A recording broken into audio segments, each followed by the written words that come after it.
Hi, my lovely friends. Please excuse the lighting. We've had some stormy weather here, and yeah, so I'm trying to get these videos recorded in between power cuts. You know how it goes. I'm sure it affects all of us at one point or another. But today, I'm going to try and address 10 quick questions that are most commonly asked by new writers and give some short but hopefully helpful answers. So if you're keen on finding out if your question is one of the ones I'm answering, then please buckle in and let's get these done. The first one, and I'm going to be looking down because I printed them out. The first one, surprisingly enough, is how long should my chapters be?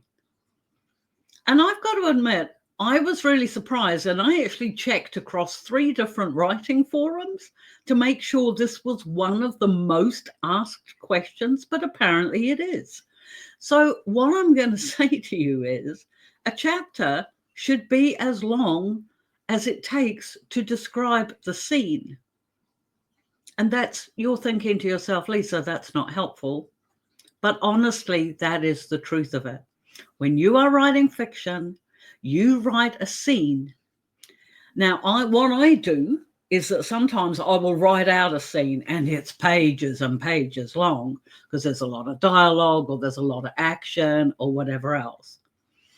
But then what I do, if I feel it's too long and we're talking 20 pages or whatever, I will then go back and try and find a point, because of course, you know, when you're writing, when you leave your reader at the end of a chapter, you want them interested enough to turn to the next one. So I will find that point in that particular scene and I will put a chapter break in there. But quite honestly, if your chapter is only 2 pages, that's fine. If it is 20 pages, that's fine. The chapter length is really not going to upset your reader at all. So please don't worry about it. I have written chapters that are only like 2 paragraphs long because that was what was necessary for that character's point of view and for what was happening at the time. So please do not worry about chapter length. Just write the scenes the way you intend them. Another common question, apparently, is can I use a thesaurus? And to that, I'll say yes, of course you can. But I'm going to caution it because if you're on this channel, then you're interested in writing fiction, okay? And the one thing that I know about writing fiction is you want your readers to read it. And if they have to stop every 5 minutes and highlight a word or check out what it means according to their reading device, then they're not going to enjoy your story. Please just use everyday words, honestly, my friends. It makes life so much easier for your reader, and it means then that they can enjoy the characters and the world building that you've done instead of struggling to think, what does that word mean? Okay, so that's just a little thought. Don't overuse it. Another question that's common, and the only person I think that could ask this sort of question is somebody that's actually looking at writing as a money-making thing as opposed to a passion or something they really enjoy doing. And that question is, do I need to read if I want to be a good writer? Now, I really hope for all those people watching this video that you're all laughing, okay? Because of course it makes sense that to read, you have to consume the content that you want to put out. Otherwise, how will you know about the flow of a book? How will you know about how it's paced? How will you know how to draw people in and to get people invested in your worlds if you haven't read somebody else doing it first? Now, admittedly, maybe you don't like actually reading text on page, and that's fine. You can still write a book, but you'd be listening to them. You'd be listening to audiobooks, and that's fine too. But bottom line is, yes, if you want to be a writer, you need to read. I read on average, oh my goodness, I wouldn't like to say, but I try reading to find time to read every single day. And I have done since I was 4. I'm a lot older than that now. So yes, I recommend reading. It really does help, and you learn a lot from other authors. So just keep that in mind. Now, this one, I'm afraid, this next question, question 4, is okay. It is it's a bit of an in joke amongst writers, but it goes along the lines of, well, my book is XYZ, and it's very unique, and it's very unconventional. Conventional. See, I can't even say the word.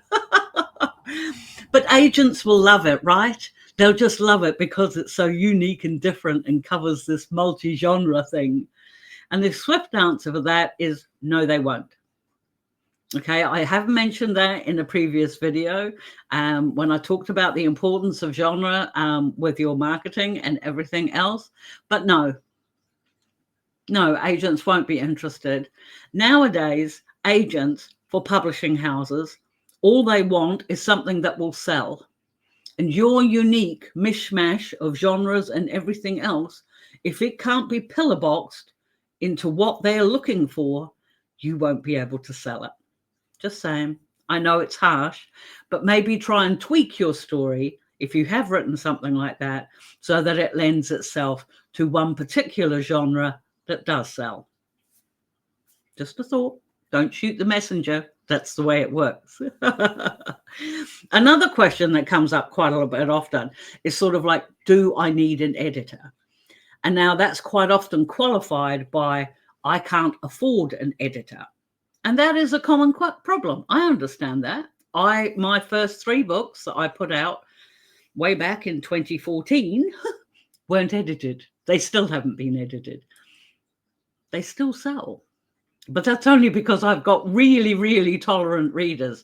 Since then, I now employ 2 editors to go over my books. One for proofread content and one for Americanisms, which I've explained before on this channel. I am a British-born author who lives in New Zealand, and I write most of my books set in the United States. So I have somebody that reads my books to pull out my very obvious Britishisms or Kiwiisms that my mostly American readers would not get the gist of. I don't know, it's all English, but that's what I do. But if you can't afford an editor, yes, you do still need one. And this is what I recommend for this really briefly, is that when you're doing your pre-marketing, like building yourself up on social media platforms and getting to learn about, getting to know other authors and readers in your genre, then I would, you're going to become friends with people. And I know that in the first instance, probably the first half a dozen books where I was getting them edited, they were edited by another author, and I used to do it for her. So we had a reciprocal arrangement. And that way, no money changes hands, but you do get an intelligent and fresh set of eyes on your work, which is really important. It doesn't matter how many degrees you've got or anything else. It is really, really difficult to see the forest for the trees in your own work. So get somebody else to proof it first. The 6th question, what have we got here? How do I make a writing habit? It's kind of like anything else. You have to keep doing it.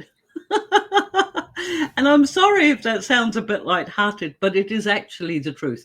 There is no magic secret sauce to becoming a writer or to maintaining a writing habit. If you smoke cigarettes, you do it all the time. Don't ask me. I haven't had a cigarette in 3 years and I still miss it, but there you go. But it's the same with anything else that becomes a habit. If you want to get fit or diet or whatever else, those things that you do to put those things into action for your own personal health are habits that you start and then maintain. Writing is exactly the same. To me, a little bit more preferable than walking on the treadmill, but no matter. Yes, You basically just have to learn how to fit it into your routine. And I genuinely do recommend that you write every day, even if it's just for 10 minutes. Write every day, and you will find very quickly that it will be an enjoyable habit that you'll want to continue and probably expand. The seventh question, question number 7, is I'm worried that my idea won't be original. What do I do? Unless you are directly plagiarizing somebody else's work, it won't matter. It truly won't. It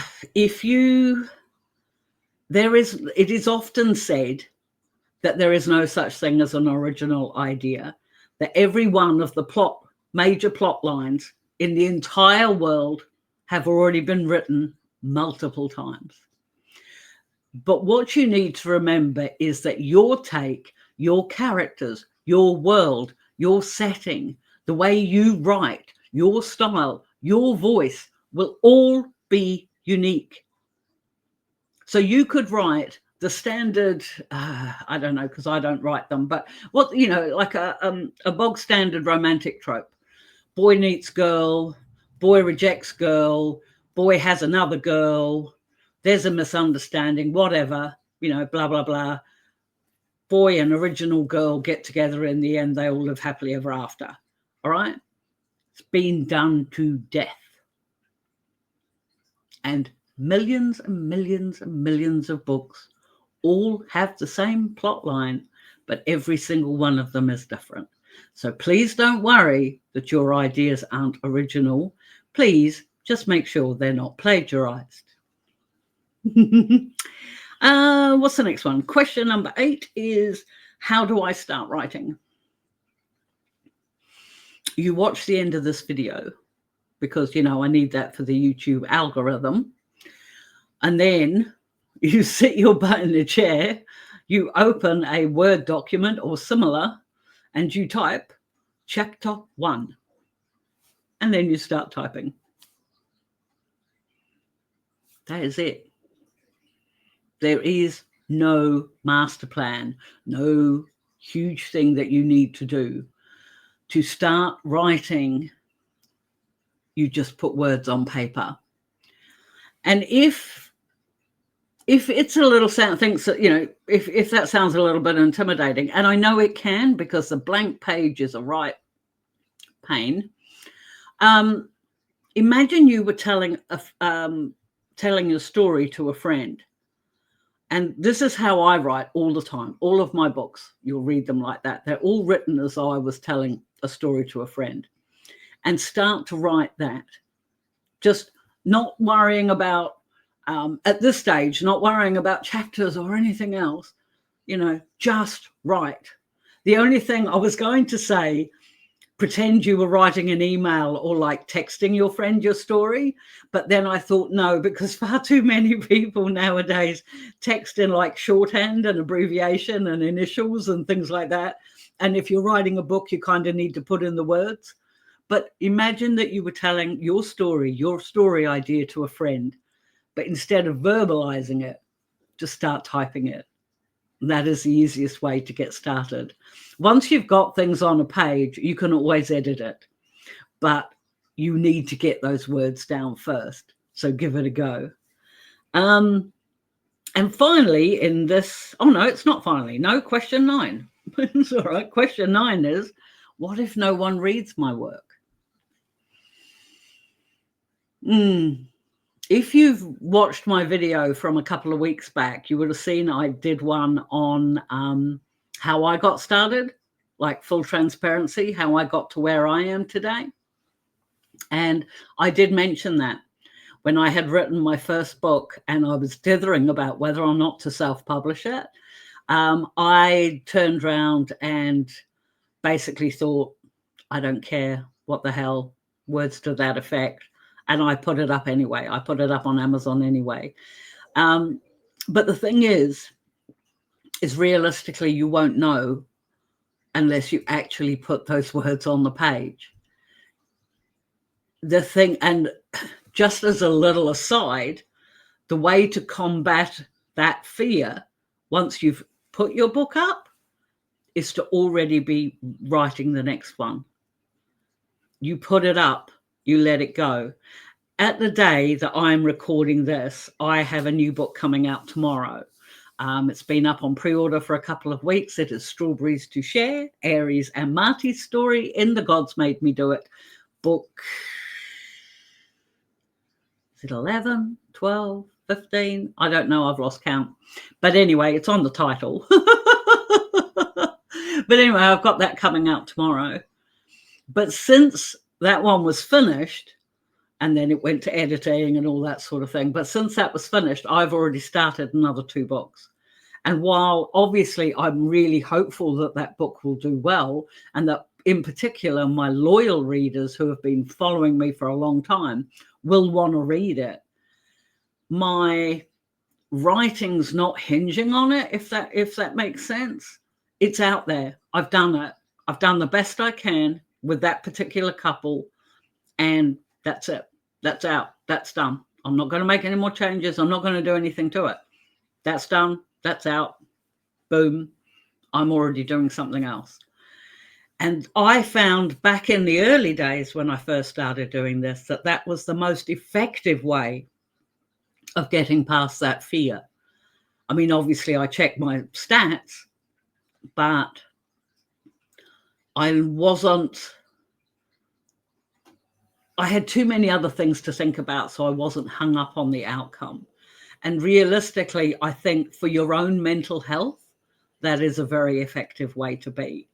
Write it, kiss it, send it off like a new kid going to their new school, and then turn around and do something else so you're distracting yourself with the next book. That's the easiest way I can put it. Everybody feels it. Everybody who's an author feels that. But you just got to try. You won't know until you try. So, and finally, my question 10 is, where do you get your ideas? From everywhere. I actually get my ideas from the inspiration pictures that I have. As I say, I think I've explained it in videos before. I have a set of them here. I have another set of them up there. So when I'm sitting here and I might be watching YouTube videos, I'm actually conscious. I've got eyes on me. I've got eyes on me there, and there's eyes on me there. And they're saying, why aren't you writing a story? But you can get ideas from reading other books, obviously. You can get ideas from watching TV, radio, video, whatever. You can get ideas from your own life, although I don't recommend that, and I'll have another video about that on another day. But basically, you start. I think the easiest way would be, think about the genre that you enjoy reading, and then try to imagine some characters that reflect you and who you are, and start trying to fit them into a world or a similar situation. What would they do? How would they feel? And things like that. That's, basically you can get ideas from anywhere. And I will let you know a little secret. My ideas, my best ideas for scenes and characters and things like that, usually come either just before I go to bed, while I'm in the shower, or while I'm washing the dishes. It just happens. The secret is knowing how to capture them quickly so you don't forget them, particularly if you're an older person like myself. That's another reason I use this handy dandy little dictaphone thing, so I don't forget that brilliant scene I've had suddenly in my head while I'm trying to get the grease off a pan. It happens. That's what happens. But if you're open to ideas, they will come. I promise you that. That is not woo-woo crap. That is genuine. If you are open to ideas and you're prepared to let your muse investigate and think, what if? That is where your best ideas for stories will come from. Now, while I was researching these questions, I did come up with another 10. So I am going to make another video. So watch for that. If this is on a Monday, the next one will be on Thursday. If this one's published on a Thursday, the next one will be on a Monday. I don't know, because I'm actually recording these a little bit ahead to stay ahead of things. But there will be another one with another 10 questions in it that I will try and answer. In the meantime, if you have questions, please drop them in the comments below, because I will definitely do my best to answer them. And as always, if you could do me a favor and hit the like button or even the subscribe button, that would be awesome. It just helps YouTube to realize that, oh, hey, yeah, that woman there, yeah, she might have been off for a year, but she's back now and people are actually watching her stuff. So that would mean the world to me. Thank you very much for that. And in the meantime, the best way to find out some questions for me is to start writing. Get writing. Keep writing. And we'll talk about self-publishing and everything else on another day. Take care, my friends. Keep writing, and I'll catch you next time. Bye.